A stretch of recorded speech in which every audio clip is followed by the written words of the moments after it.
Si tu le vois, il ne fera rien. Tu le verras dans ta chambre. Il reviendra te voir plusieurs fois. Si tu as de la chance, il te dévorera au bout de quelques nuits. Sinon, tu le verras chaque nuit jusqu'à ce que tu succombes à la folie. Bonsoir Alison, bonsoir à tous. 1,80 m de corps tordu, de longues mains et griffes acérées, des yeux noirs avec l'intérieur phosphorescent. Cette créature tout droit sortie de nos cauchemars, nous faisant penser même au célèbre Freddy Krueger, n'apparaîtrait d'ailleurs lui aussi que la nuit et souvent dans nos rêves. Bonsoir Arnaud, bonsoir chers abonnés. Aujourd'hui, la créature dont nous parlons, c'est le Reik. Un monstre issu de nos pires cauchemars. De nombreux témoignages dans le monde ont été répertoriés. Mais où est le vrai du faux dans tout cela? Est-ce réellement un monstre ou est-ce tout simplement une creepypasta de mauvais goût? C'est ce que nous allons découvrir ensemble dans ce nouveau JTR.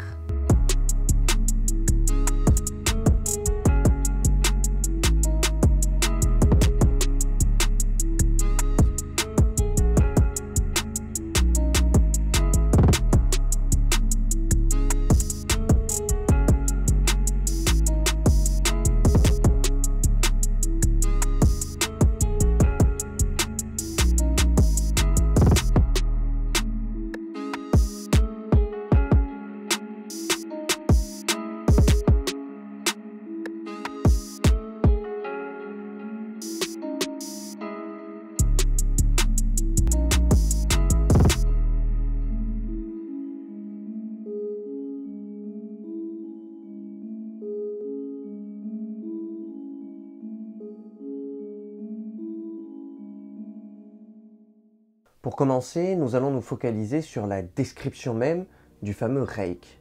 Tous les témoignages se concordent à peu près pour dire que celui-ci est extrêmement grand, d'environ 1,80 m, de longues mains avec de grandes griffes, il apparaît très souvent ensanglanté et il aurait de grandes cavités noires, à première vue osseuses à la place des yeux, avec à l'intérieur deux grands yeux phosphorescents. Si vous vous êtes intéressé sur ce sujet, vous avez certainement trouvé des dizaines de témoignages et de vidéos sur la toile parlant de ce fameux Reik. Seulement, sont-ils fiables? Comme toujours sur internet, difficile d'y croire. C'est pourquoi nous avons cherché, comme d'habitude, au plus profond du web pour trouver la vérité. Est-ce que cet animal, cette créature mystique existe? Ou est-elle seulement le fruit du fantasme d'une personne dérangée ayant décidé de créer une légende macabre sur internet? Nous vous proposons ce soir de découvrir donc l'ensemble des témoignages et vidéos à peu près fiables sur internet pour parler de cette histoire et en fin d'émission, je vous donnerai mon avis personnel sur la question vécue par rapport à une expérience similaire qui me fait fortement penser à cette créature. Tout commence en 2006, plus précisément le 11 juin lorsqu'une vidéo est uploadée depuis l'Espagne. La última batería como queda. Tío, tío, es que esto va a flipar, ¿eh? Mira, tócale como la cámara, tío, que es aquí no es. Mira, mira, mira, mira. Me cago en Dios. Es que, tío, yo qué sé, tío, se llaman plumas, tío.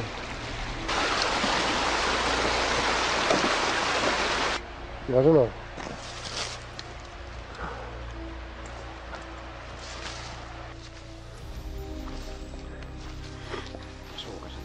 Home, tio, ja veus si se'n diu soroll. Des de fa rato que se'n diu soroll. Que sí, collons, que sí, tia. Escolta, ho sents o no?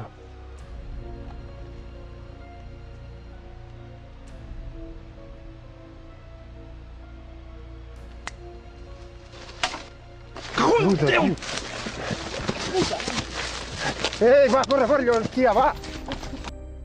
Cette vidéo serait alors la première apparition filmée de ce que l'on a pris pour un Wendigo. Une créature surnaturelle issue du folklore d'Amérique du Nord dont l'existence reste toujours à prouver.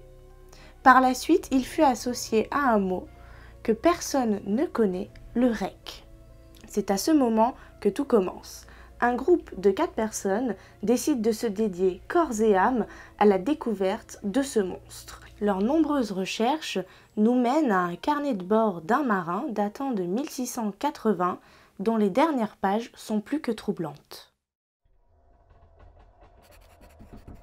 Un homme nu, déformé, ressemblant à un gros chien sans poil, dans une position étrange, est arrivé pendant mon sommeil. Au pied de mon lit, j'ai senti quelque chose. Il m'a tout pris. Nous devons retourner en Angleterre. Le Reich demande à ce que l'on ne revienne plus jamais ici.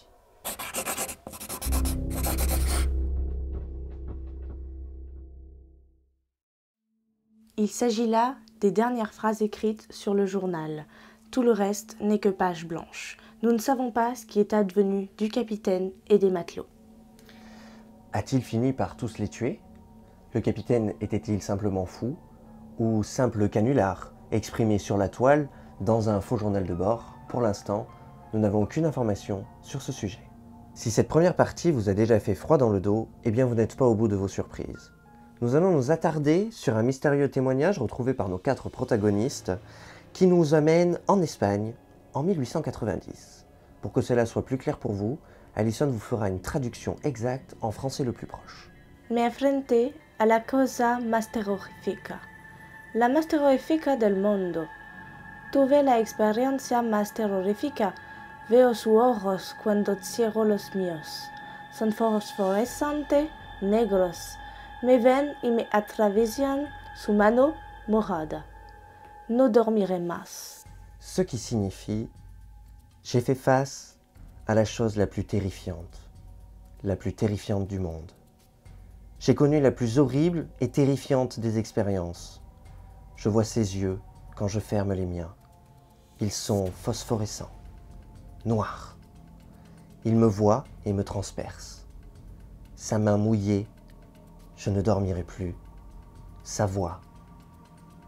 Et nous n'avons malheureusement pas la suite, le texte étant illisible. Pouvons-nous réellement croire en l'existence de cette note datant apparemment de 1890 ?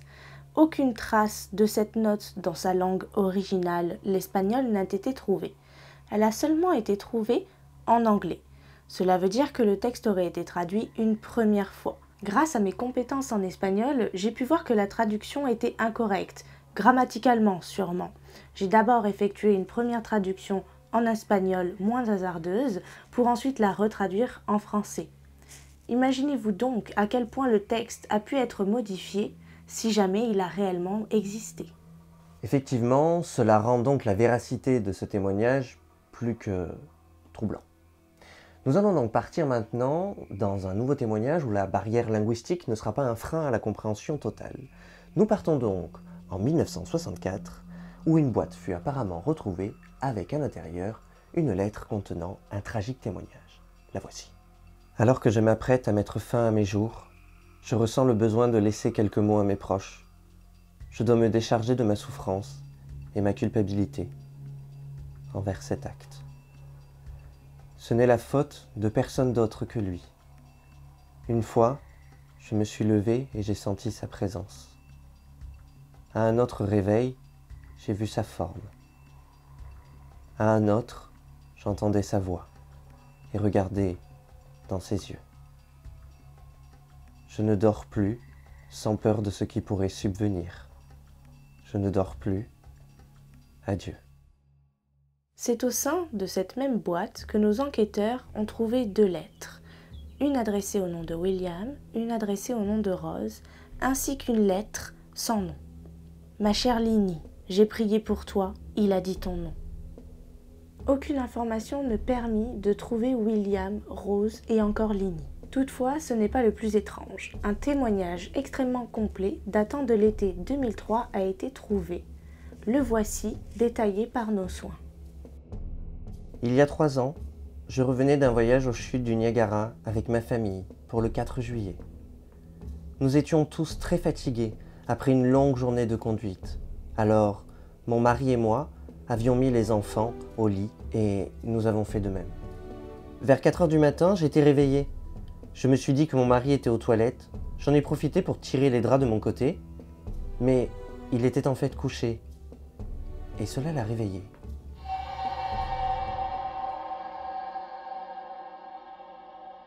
Je me suis excusée en disant que je pensais qu'il était sorti du lit. Quand il s'est tourné face à moi, il a sursauté et s'est levé du lit si violemment que son genou tapa contre moi, manquant de me faire tomber. Sans un mot, il m'attrapa le bras pour me tirer hors du lit. Ce n'est qu'après m'être habituée à la noirceur de la chambre que j'ai pu apercevoir une forme, assise au pied du lit, regardant au loin, qui ressemblait à quelque chose entre un homme nu et un énorme chien sans poils ou presque. Sa position était dérangeante et anormale, comme s'il était déformé ou avait été heurté par une voiture. En détournant le regard, je vis mon mari qui était recroquevillé sur lui-même, en position fétale, me regardant et essayant de fuir du regard celui de la créature. Celui-ci rampa alors rapidement jusqu'à se trouver à seulement quelques centimètres du visage de mon mari. Elle le regarda quelques instants, qui nous parurent des heures, posant sa longue main acérée sur un de ses genoux. Puis la créature partit à toute vitesse, en direction du fond du couloir, en direction de la chambre de mes enfants.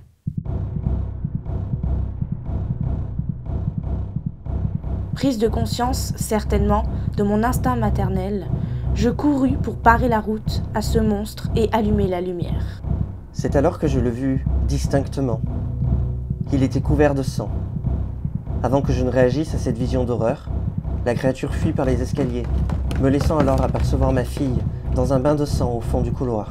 Elle était gravement blessée et hurla en me voyant.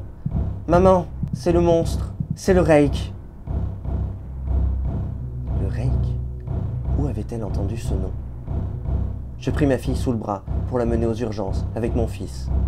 Mon mari, lui, devait nous suivre avec sa voiture.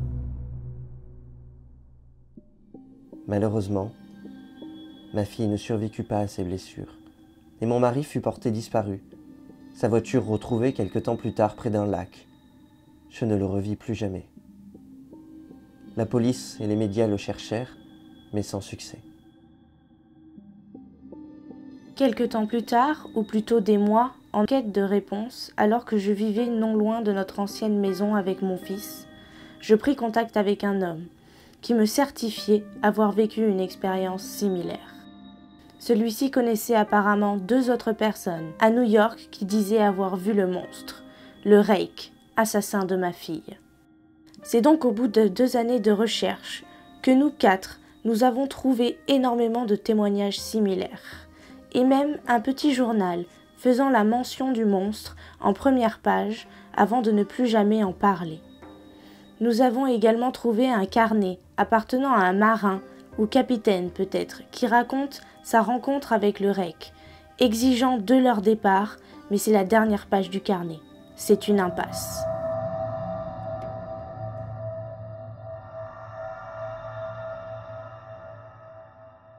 C'est en analysant tous ces documents que je me rendis compte que le Reik apparaissait toujours plusieurs fois avant de faire une victime. Dans mon cas, au vu des réactions de mon mari et ma fille, celui-ci était déjà sans doute venu leur rendre visite.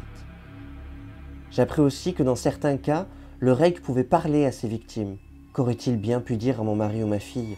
Et pourquoi personne ne m'a prévenu? Peut-être que la nuit où mon mari a disparu, il lui a parlé. Je ne m'en souviens pas, mais quand j'écoute l'enregistrement, cela me rappelle mon face-à-face avec ce monstre. Je n'ai pas revu le Reik depuis cette nuit fatidique. Mais je sais qu'il est là, et j'ai peur la nuit d'ouvrir les yeux et de le voir. Je ne dors presque plus. Peut-être que je deviens folle. Par crainte, je suppose que cela recommence, je décide d'installer un enregistreur la nuit pour voir si je capte quelque chose. Le lundi de la 3e semaine, j'en ai la certitude. J'entends une voix pendant mon sommeil. C'est lui. C'est le Reik. Il ne m'aurait donc pas quitté. Ce fut le dernier écrit de cette femme. En écoutant avec attention ce témoignage, on se rend compte qu'il est lié avec tous les autres témoignages que nous avons cités. Cette femme faisait-elle partie de nos 4 chercheurs? Et c'est loin d'être tout. Nous avons encore d'autres témoignages et vidéos à vous faire part. Notamment celle d'une famille filmant son babyphone, car celui-ci nous laisse entendre une voix dans la chambre de leur petit bambin. Et la famille en est certaine, pour eux, il s'agit du Reik.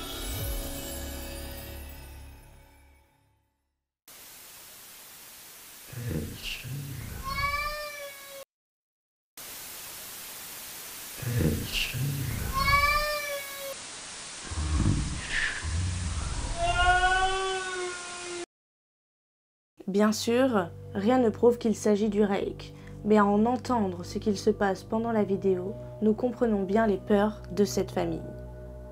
En 2011, une vidéo voit le jour d'une étrange créature dans une bouche d'égout.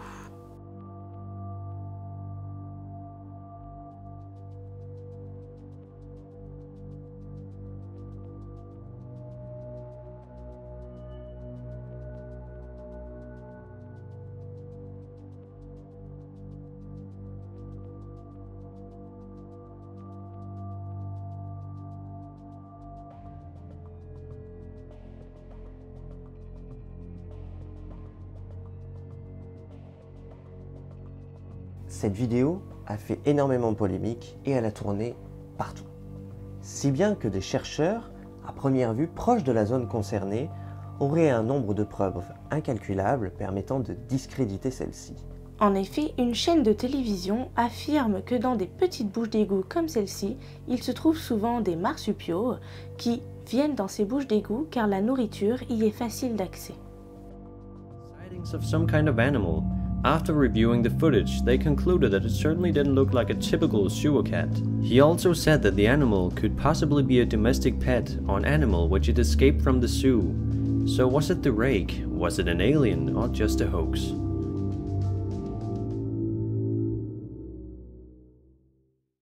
C'est impressionnant de trouver une si grande quantité de vidéos et de témoignages.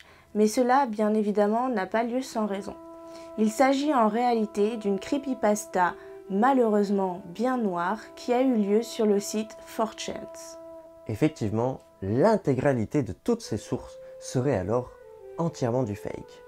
Mais alors, pourquoi y aurait-il un post Reddit regroupant un total de 5000 personnes étant persuadées d'avoir aperçu le reik au bord de leur lit? Pour moi, l'explication est assez simple. La paralysie du sommeil. Les créateurs de cette histoire se sont servis d'un dessin bien connu et aussi de témoignages des personnes atteintes de ce trouble. Effectivement, et pour ma part, cette image est aussi bien connue. Beaucoup d'entre vous le savent déjà, mais je suis moi-même victime de ce trouble. Et si l'on s'en réfère à la description globale du reik, eh bien, je pourrais malheureusement moi aussi dire que je l'ai déjà vu. Et cela plusieurs fois, notamment dans l'une de mes dernières paralysies du sommeil, où celui-ci s'est assis sur ma cage thoracique, une main acérée contre mon cou et l'autre me caressant les cheveux, la vision d'horreur de ses grands yeux noirs, sans le côté phosphorescent. Cette affaire m'a donné beaucoup d'attrait, car pour moi, elle est très proche de ma vie de tous les jours. Mais le reik est-il donc l'un des fantasmes reliée à la paralysie du sommeil? Si oui, la paralysie du sommeil est-elle simplement un mécanisme défaillant du cerveau projetant nos rêves dans le monde réel pendant quelques minutes? Ou les gens atteints de ce trouble comme moi ont-elles une vision, une porte ouverte sur les limbes et les monstres qui s'y cachent?